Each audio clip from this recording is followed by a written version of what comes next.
Have you ever stopped to think about how weird the modern world is? For almost all of human history, life was, well, pretty much the same. And then suddenly, in the blink of an eye, everything exploded. We're going to dive into one of history's biggest puzzles, how we all got so rich, so incredibly fast. Okay, look at this. This chart basically tells the entire story. See that first tiny little bar? That's 99.9% of human history. A flat line. Progress was just stuck. And then you see that second bar, the one that shoots up like a rocket? That's the last 250 years. It's an explosion of wealth and health that completely redrew what it means to be human. I mean, seriously, try to wrap your head around this. For thousands and thousands of years, if you were born a farmer, your life was going to look almost exactly like the life of your ancestors from 500 years ago. Same tools, same food, same life expectancy. The whole idea of progress, the way we think about it, just didn't really exist. So that's the billion-dollar question, right? What on earth happened around 1750? What was the spark that lit the fuse and sent humanity on this absolutely insane upward climb? You could say it's one of the greatest detective stories in all of history, and we're about to try and crack it.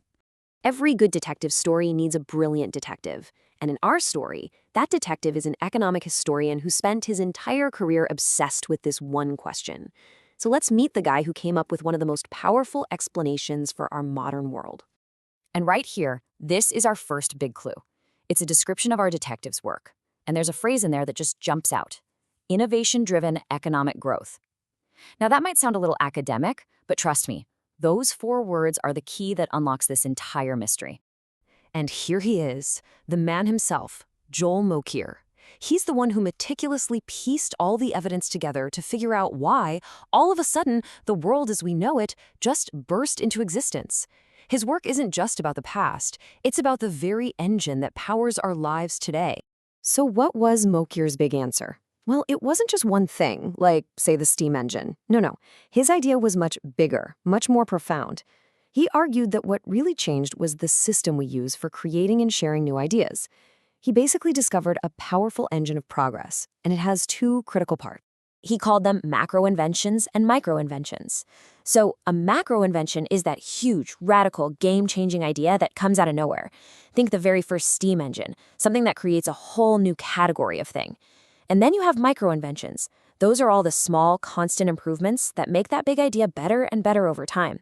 You know, like how the first iPhone was a macro invention, but every single yearly update that makes the camera a little better or the battery lasts a little longer, that's all micro inventions. But here's the real secret sauce. Neither one is enough on its own, right? A huge new idea without constant improvements just fizzles out. And tiny tweaks with no big idea to build on, well, they don't really go anywhere. The real magic, the engine of growth, is the powerful feedback loop between the big leaps and all those small steps. Okay, but that just leads to another, even deeper question. If this innovation engine is so powerful, why did it take us tens of thousands of years to finally turn it on? Why did it kickstart in 18th century Europe and not somewhere else or some other time? We've got to dig a little deeper. And this is where Mokyr's theory gets really interesting. Because he argues the ultimate answer isn't really about technology at all. It's about culture. Before you could build the machines, you had to change the way people thought. A totally unique cultural shift created the perfect soil for that engine of innovation to finally roar to life. He actually gave this cultural shift a name, the Industrial Enlightenment. And this wasn't just a bunch of philosophers writing abstract essays. It was a widespread movement where, for maybe the first time, the smartest people around started focusing on a new goal: using science to solve practical, real-world problems. They didn't just want to understand the world, they wanted to improve it. And Mokyr breaks this culture down into 3 essential ingredients. First, you needed a genuine belief that progress was even possible, that life could get better. Second, you needed a culture of openness, where scientists and inventors and entrepreneurs were actually talking to each other, sharing ideas. And third, and this is so crucial, you needed a huge population of skilled artisans, people who could take a new blueprint and actually build the darn thing. So that's the historical detective story. It's a pretty amazing explanation. But, what's the point of understanding the past if it doesn't help us with the future? What can this 250-year-old story really teach us about the huge challenges we're facing right now? Well, the big takeaway from Mokyr is that this incredible world we live in isn't an accident, and it's not automatic. It's the result of a very specific process. A process that needs both those giant breakthroughs and all the tiny improvements. And holding it all together is a culture that believes in progress and makes it easy to share useful knowledge. And that brings us right back to today. If we're serious about solving massive problems like climate change or finding cures for diseases, Machir's lesson is crystal clear. Just inventing new tech isn't going to be enough. We have to actively build and protect a culture that makes that innovation possible, one that connects the thinkers with the builders and is obsessed with making things better. And so that leaves us with a pretty big question to think about.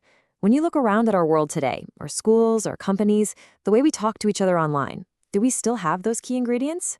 Is our culture still set up to create that powerful feedback loop that's required for the next great leap forward? Something to chew on. Thanks for tuning in.